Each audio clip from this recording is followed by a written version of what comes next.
has been to meet those trying to save the oak tree.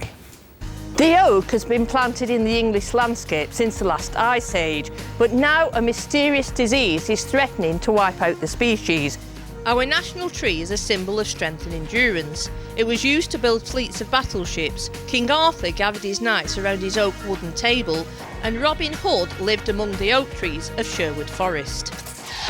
Thousands of these beautiful trees are suffering from acute oak decline.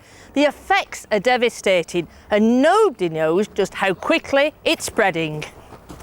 My job is to look after these woodlands and trees and to protect them, and to see them being infected by this disease, you know, it is worrying. If it does carry on at this pace, we're going to lose half of the oak trees within maybe 3 to 5 years.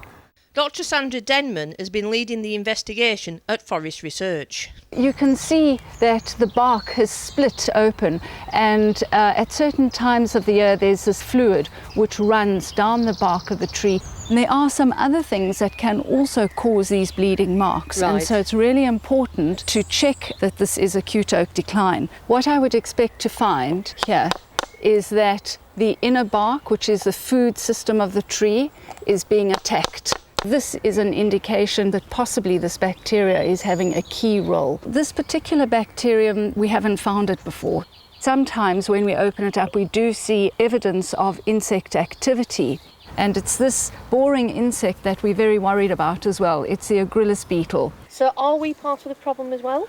Well, Christine, we want to make sure we're not part of the problem. So don't stick your fingers in those holes and go and touch other trees. Yeah. Also, if you walk through a woodland where there are infected trees, clean your shoes afterwards before you go into another woodland, because you might take it from one woodland to another.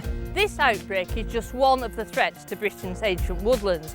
But why are so many people so worried about it? We're looking at something that's going to damage our landscape, maybe on the scale of Dutch elm disease. So what's the future? We're going to lose the mature crop now, which is around 100 to 150 years old. They're going to die in their thousands, there's no question. But can we get the next generation up and going, the 25 to 50-year-old trees? Because so far they've not been touched. And if that's the glimmer of hope we all want, we've got to be sustainable.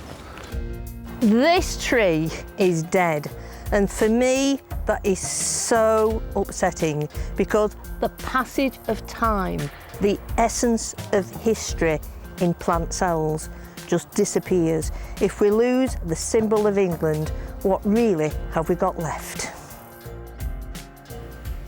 It's a tragedy, that.